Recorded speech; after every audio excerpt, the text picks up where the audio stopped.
সবাইকে স্বাগত জানাচ্ছি আমাদের হাতে থাকা সর্বশেষ আন্তর্জাতিক সংবাদ ও বিশ্লেষণে। আপনাদের সাথে আছি আমি আমির হামজা। মাত্র কয়েকদিনের মধ্যে এমন কিছু ঘটতে পারে যা পুরো বিশ্বের অর্থনীতি, রাজনীতি এবং নিরাপত্তা ব্যবস্থাকে এক ঝটকায় উল্টে দিতে পারে। 22শে এপ্রিল, এই একটি তারিখ এখন বিশ্ব রাজনীতির সবচেয়ে বড় টাইম বোমা। যুদ্ধবিরতি ভাঙবে নাকি শুরু হবে নতুন ধ্বংসযজ্ঞ? আমেরিকা কি আবার বোমা ফেলবে? ইরান কি পুরো হরমুজ প্রণালী বন্ধ করে দেবে? আর এই উত্তপ্ত মুহূর্তে পাকিস্তানের গোপন কূটনীতি কোন দিকে নিয়ে যাচ্ছে বিশ্বকে? আজকের এই লাইভ বুলেটিনে আমরা উন্মোচন করব সেই সব গোপন সংকেত যেগুলো স্পষ্ট করে দিচ্ছে বিশ্ব এগোচ্ছে শান্তির দিকে নাকি এক ভয়াবহ সংঘর্ষের দিকে।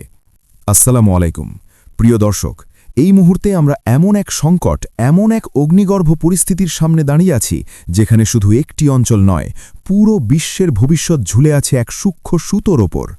প্রশ্নটা আজ খুবই সরাসরি, খুবই কঠিন। ইসলামাবাদে যে কথিত বেডশিট সমাধানের আশা তৈরি হয়েছিল, সেটি কি এখন শেষের পথে, নাকি আমরা ধীরে ধীরে এগিয়ে যাচ্ছি এক নতুন সংঘর্ষের দিকে, যেখানে আবারও আগুন জ্বলবে মধ্যপ্রাচ্যের আকাশে? প্রিয় দর্শক, আমি আপনাদের সামনে একেবারে খোলাখুলি, কোনো রাগঢাক ছাড়াই পুরো চিত্রটা তুলে ধরতে চাই।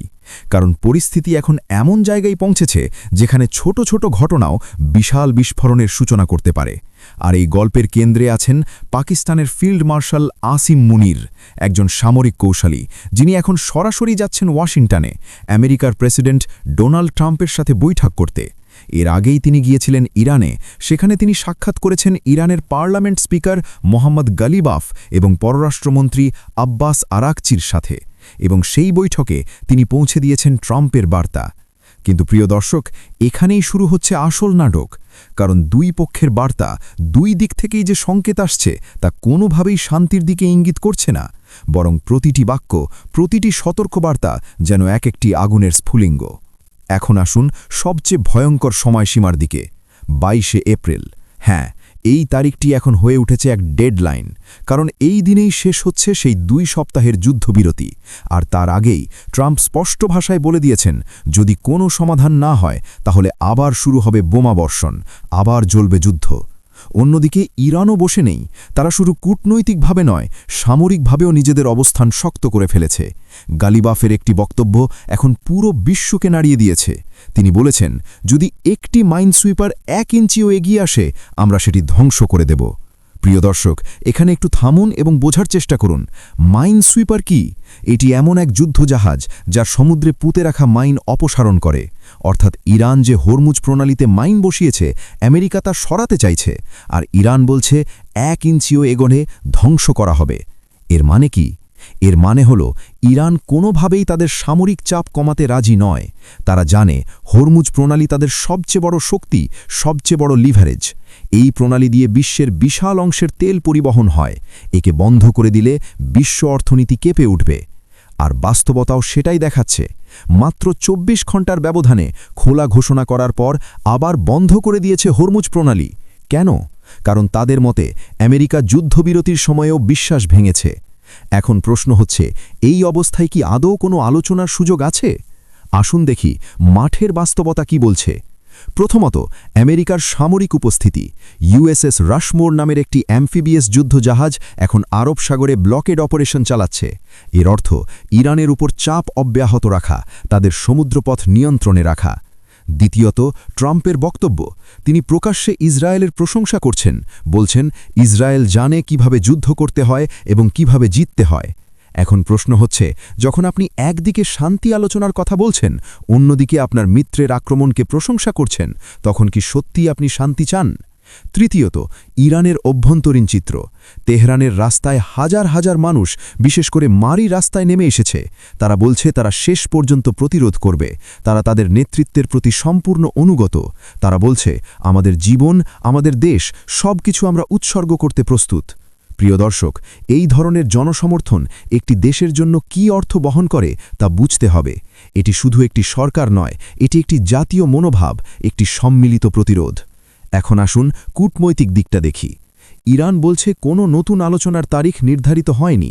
তারা আমেরিকার উচ্চ দাবির প্রতি অসন্তুষ্ট প্রকাশ করেছে। অন্যদিকে ট্রাম্প বলছেন, নৌ অবরোধ চলবে যতক্ষণ না একটি চুক্তি হয়। অর্থাৎ দুই পক্ষই নিজেদের অবস্থানে অনড়। এটি একেবারে ক্লাসিক ডেডলক। ইউরোপীয় ইউনিয়ন বলছে হরমুজ প্রণালী আন্তর্জাতিক আইন অনুযায়ী খোলা থাকা উচিত, কিন্তু ইরান পাল্টা বলছে যখন আমেরিকা এবং ইসরায়েল তাদের ওপর হামলা চালায় তখন সেই আন্তর্জাতিক আইন কোথায় থাকে? এই প্রশ্ন এখন শুধু রাজনৈতিক নয়, এটি একটি নৈতিক প্রশ্ন। প্রিয় দর্শক, এই পুরো পরিস্থিতিতে পাকিস্তানের ভূমিকা অত্যন্ত গুরুত্বপূর্ণ। তারা চেষ্টা করছে এই যুদ্ধবিরতি যেন ভেঙে না যায়, তারা চাইছে আলোচনা চলুক, কিন্তু বাস্তবতা হল দুই পক্ষের মধ্যে যে বিশাল ফারাক তা কমানো অত্যন্ত কঠিন। এখন সামনে কি হতে পারে? প্রথম সম্ভাবনা, যদি কোনো অগ্রগতি না হয় তাহলে 22 এপ্রিলের পর আবার শুরু হতে পারে আমেরিকান হামলা। দ্বিতীয় সম্ভাবনা, ইরান হরমুজ প্রণালী পুরোপুরি বন্ধ করে দিতে পারে, যা বিশ্বব্যাপী জ্বালানি সংকট সৃষ্টি করবে। তৃতীয় সম্ভাবনা, চাপের মুখে যুদ্ধবিরতি কিছুদিন বাড়ানো যেতে পারে যদি আলোচনার কোনো ক্ষীণ আশাও থাকে। কিন্তু প্রিয় দর্শক, মাঠের যে চিত্র আমরা দেখছি তা খুব একটা আশাব্যঞ্জক নয়। গালিবাফ স্পষ্ট করে বলেছেন, আমরা অসম যুদ্ধ কৌশল ব্যবহার করে শত্রুকে পেছনে ঠেলে দিয়েছি।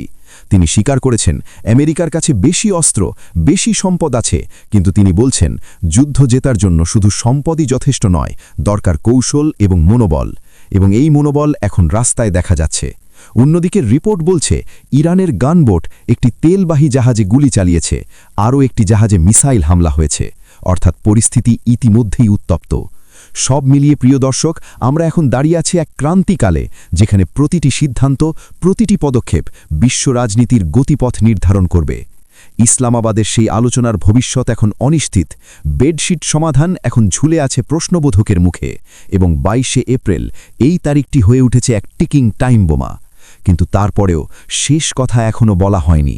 কূটনীতি এখনও বেঁচে আছে, আলোচনার দরজা এখনও পুরোপুরি বন্ধ হয়নি। প্রিয় দর্শক, আমরা সবাই আশা করি এই সংকট একটি শান্তিপূর্ণ সমাধানের দিকে যাবে, কিন্তু বাস্তবতা বলছে পথটা খুবই কঠিন, খুবই বিপজ্জনক। আপনাদের প্রতি অনুরোধ, পরিস্থিতির দিকে নজর রাখুন, সচেতন থাকুন, কারণ এই সংকট শুধু একটি অঞ্চলের নয়, এটি পুরো বিশ্বের। আজকের মতো এখানেই শেষ করছি। আল্লাহ হাফেজ।